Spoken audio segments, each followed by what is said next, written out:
What's up, guys? It's Sony. I have a little bit of a sour video to make today.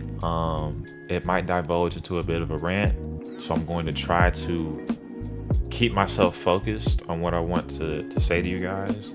I know a few days ago I had a live stream where I really went in on the video by Amazing Lucas, where he was talking about the things that he wanted for this game. And I'm telling you now, it's not going to be a rehash of that, but it is going to be an expansion on the topic. Because I think some people might see that live stream and think that my problem is with Amazing Lucas, when to me it's really just a general problem with casual players having such an influence on how the game is made and then on other people's perspective of the game. When it comes down to it, they have no clue what they're talking about when it comes to gameplay. When people talk about like story features and things that they want concerning the game, suits that they want, cosmetics and stuff like that, I keep my hands out of the fire. Like, y'all want all these story things, cool. I'm not even bugging. I'm not gonna come at you about that. The only time where I have a big critique of content creators' coverage of Spider-Man games, or like Insomniac Spider-Man games, is when it comes to the gameplay. Because I don't even have to use my own gameplay as an example. I could use yours. Arachnophobia, what was that?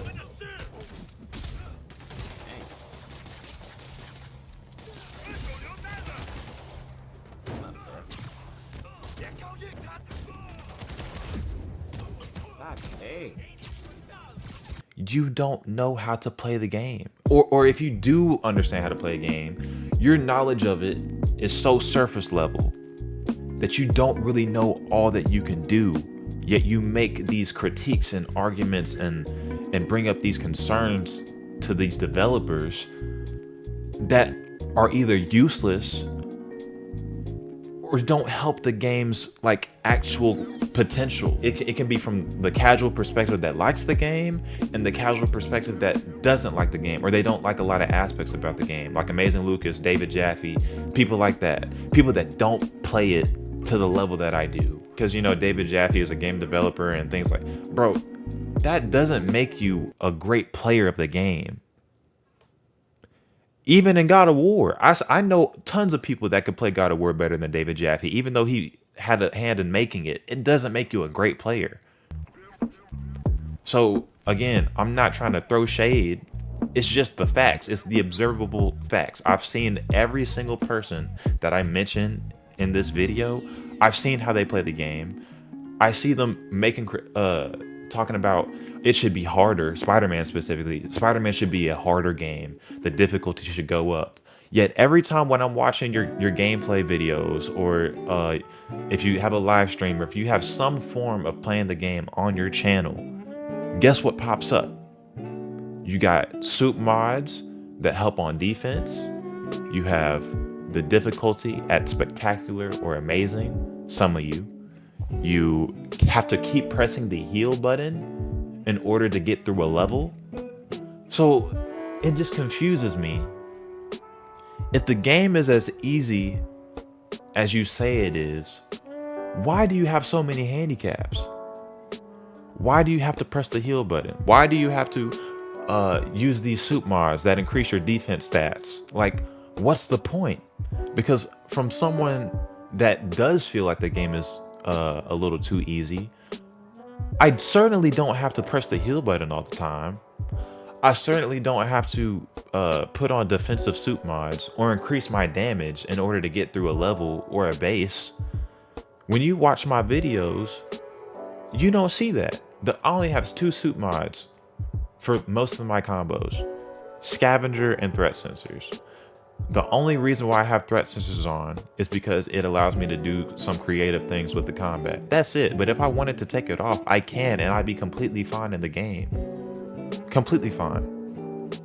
I have Scavenger because it helps me build gadgets back up whenever I do a finisher, because I like using, that's the game's strength. It's having a lot of utility. So I use a lot of gadgets because that makes the combat experience really creative, really really fun. That's how you get the most enjoyment out of the combat system for Spider-Man. If you did not know that, I'm telling you that now. So I'm watching these people that really don't know how dense the game is, either on the traversal side or the combat side, making all these judgments about how the game should look in the future or in the sequel. And I'm seeing the points that they're bringing up, talking about set pieces, talking about cosmetics, talking about all these things that don't matter to the actual gameplay experience, meaning what you're doing 99.99% of the time. Amazing Lucas, Jaffe, Caboose, CBK, all these people, when they cover the game, when it comes to the gameplay, they don't know what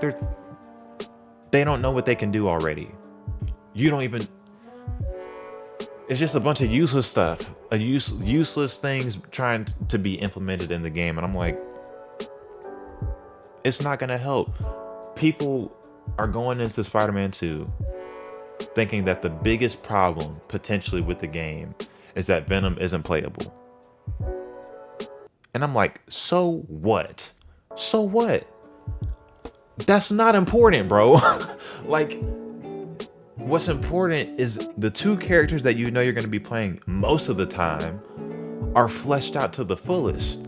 And I'm sitting here, my biggest concern as someone that plays the game at an extremely high level compared to most people, and the people in my community that play, they can speak for this, is the gadgets.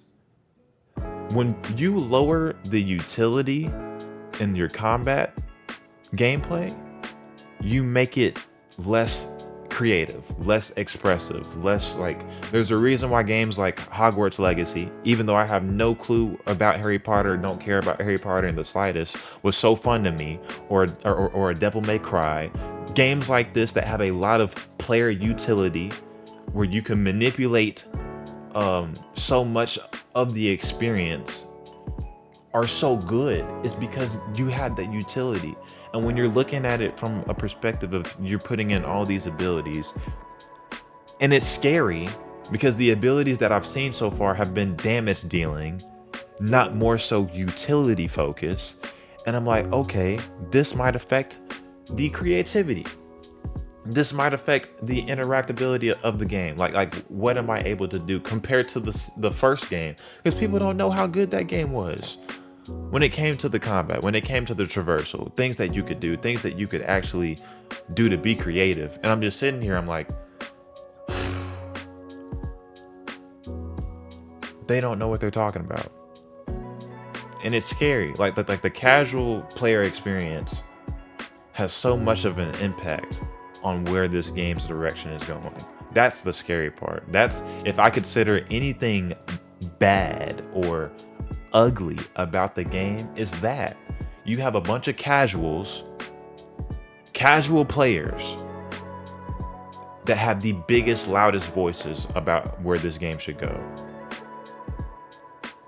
And that's unfortunate. And I'm not really mad at them for their level of play. The only thing that I'm really mad at is if you know you're not at that level, why are you being so judgmental? I know I'm not the best God of War player ever.